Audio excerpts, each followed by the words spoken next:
Assalamualaikum warahmatullahi wabarakatuh. Di sini saya akan mempresentasikan mata kuliah manajemen mutu dengan judul Prinsip Manajemen Mutu.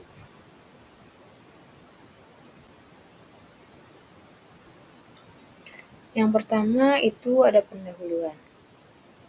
Yang pertama itu ada pengertian manajemen mutu. Manajemen mutu adalah proses pengelolaan dan pemeliharaan mutu selama proyek berlangsung, di mana hasil proyek memenuhi standar dan kriteria yang ditetapkan. Kepuasan pelanggan terjamin, parameter dan persyaratan peraturan dipatuhi, serta hasil pekerjaan sesuai dengan spesifikasi teknis dan persyaratan lainnya. Lalu yang kedua itu pentingnya penerapan prinsip-prinsip manajemen mutu dalam organisasi.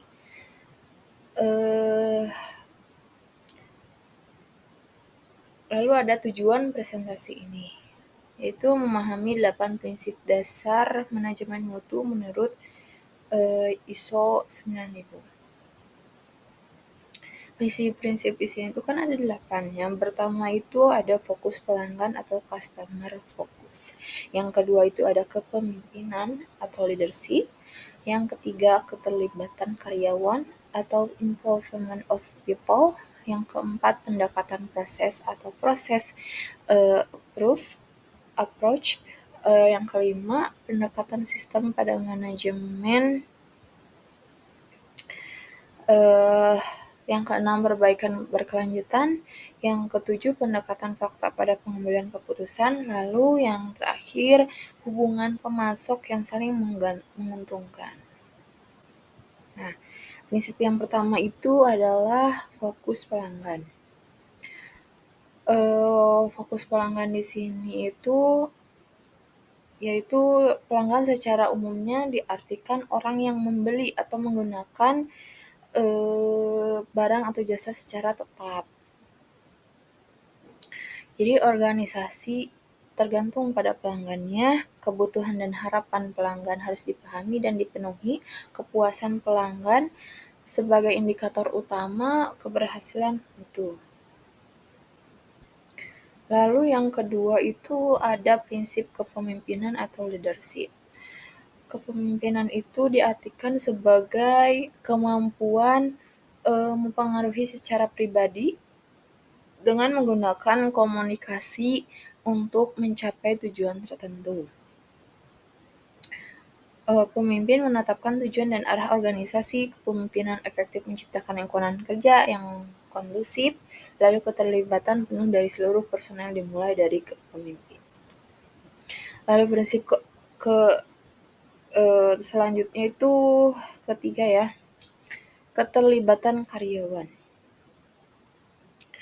Keterlibatan yang ini maksudnya kegiatan yang saling terkait dan berinteraksi antara satu kegiatan dengan kegiatan lain.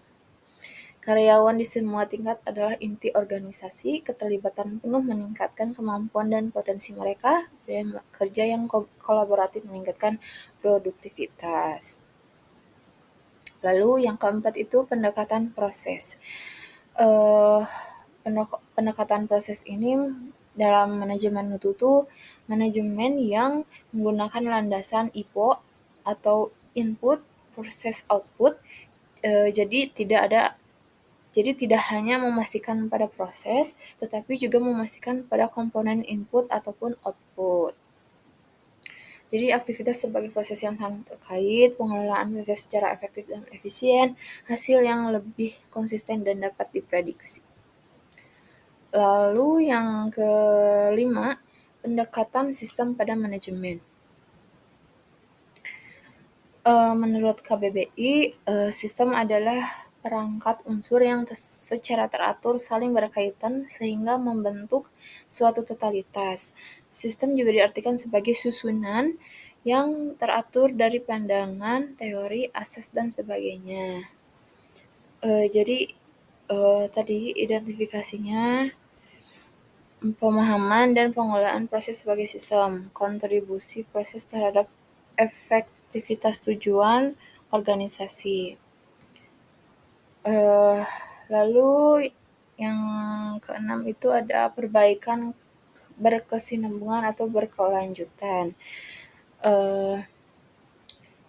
Jadi kebutuhan untuk selalu meningkatkan kinerja dan mutu menjadi tujuan permanen organisasi. Strateginya PDCA. Lalu ada pendekatan faktual atau fakta dalam pengambilan keputusan. Jadi dia keputusan berdasarkan data dan analisis objektif, penggunaan indikator kinerja dan audit, lalu menurunkan risiko dan meningkatkan akurasi. Lalu yang terakhir itu ada hubungan pemasok yang saling menguntungkan. Maksudnya di sini adalah upaya untuk membangun hubungan yang saling memuaskan dengan pemasok untuk memelihara kerjasama atau jaringan kinerja dan preferensi dalam jangka panjang.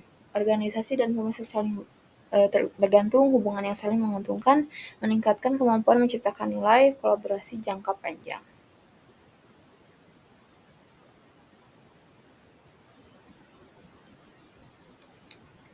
Sekian presentasi dari saya. Mohon maaf bila ada salah kata yang disengaja maupun tidak sengaja. Assalamualaikum warahmatullahi wabarakatuh.